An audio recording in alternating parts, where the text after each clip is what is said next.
రైతులు పొద్దురుడు పంట ఎలా సాగు చేస్తున్నారు, మరి రైతులకు ఉన్నటువంటి కష్టాలు ఏంటి, మరి ప్రభుత్వం నుంచి వారు ఏం ఆశిస్తున్నారు, ఇక్కడ ఉన్నటువంటి మనం రైతులను అడిగి తెలుసుకునే ప్రయత్నం చేద్దాం. బాపు చెప్పండి, మీరు ప్రభుత్వం నుంచి ఏం సహాయం కోరుకుంటున్నారు? ప్రభుత్వం నుంచి రైతు బంధు పడతలేదు. మాకు కొద్ది నీళ్ళతోటి ఇగో ఈ ఎకరం బాగు పొద్దునీళ్ళు పెట్టుకున్నా, పారతలేదు. ఆ రైతు బంధు పడతలేదు, ఇబ్బందులు అవుతున్నాయి. రా ఈ గవర్నమెంట్ మాకు సహకారం చేయాలని, రైతు బంధు వేయాలని కోరుతున్నాను. మరి ఎకరానికి ఎంత ప్రభుత్వాన్ని మీరు రైతు బంధు సహాయం కోరుతున్నారు? మరి రైతులు అందరు కలిసి ప్రభుత్వాన్ని ఏం కోరుకుంటున్నారు? ప్రభుత్వానికి అదే రైతు బంధు 7,500 వేస్తానన్నాడు ఎకరానికి. ఇదివరకు ఏది వేయలేదు, వేయాలని కోరుతున్నాం మేము ప్రభుత్వాన్ని. మాకు అయ్యే ఇబ్బందులు అవే. కొద్ది నీళ్ళకు ఇగో ఈ సన్ఫ్లవర్ పెట్టుకున్నాము ఎకరం బాగు. కొద్ది నీళ్ళు మొత్తం ఇగో ఇక్కడ కవర్ వేసి పొక్కలో వేయించుకుంటున్నాము.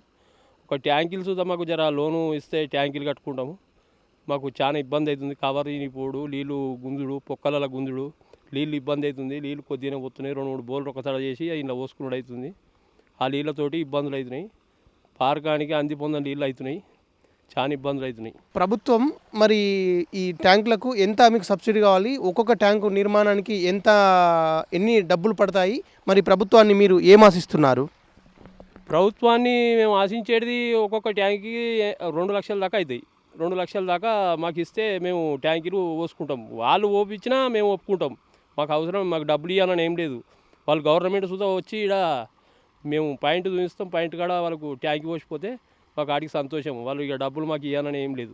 కొద్దిపాటి నీరు ఉండటంతో 3 బోర్లను కలిపి ఒకే దగ్గర ఒక సంపు తీసి ఆ సంపులో కవర్ వేసి ఆ కవర్లో ఉన్నటువంటి మొత్తం నీళ్లను తీసుకొచ్చి ఇక్కడ మనం చూస్తున్నాము ఒకే దగ్గర నుంచి నీళ్లు రావడం జరుగుతూ ఉన్నది. అంటే నీళ్ళు మొత్తం ఇక్కడ స్టోరేజ్ అయిన తర్వాత మళ్ళీ ఒక బోర్ నుంచి ఈ స్ప్రింక్లర్ల ద్వారా ఈ ఉన్నటువంటి ఎకరం పావు అంటే 40 గుంటల్లో సాగు చేసినటువంటి ఈ పొద్దురుడు పంటకు స్ప్రింక్లర్ల ద్వారా మేము నీళ్లు అందిస్తామని చెప్పేసి రైతులు తెలియజేయడం జరుగుతుంది.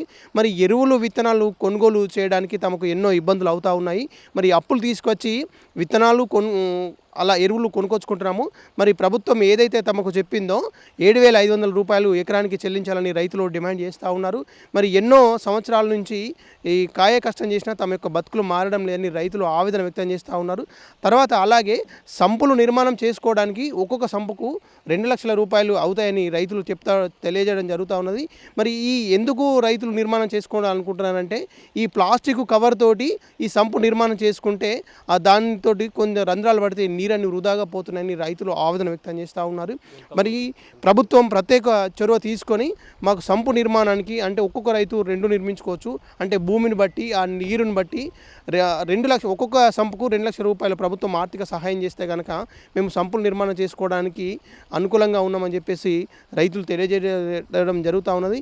మరి ప్రభుత్వం ప్రత్యేక చొరవ తీసుకొని తమకు ఎరువులు విత్తనాలు కొనుగోలు చేయడానికి డబ్బులు రైతు బంధు సహాయం అందజేస్తూ ఈ సంపులు నిర్మాణం చేసుకోవడానికి తమకు కూడా ఆర్థిక సహాయం లేదా బ్యాంకు రూపంలో అందజేయాలని రైతులు ప్రత్యేకంగా ప్రభుత్వాన్ని విజ్ఞప్తి చేస్తూ ఉన్నారు.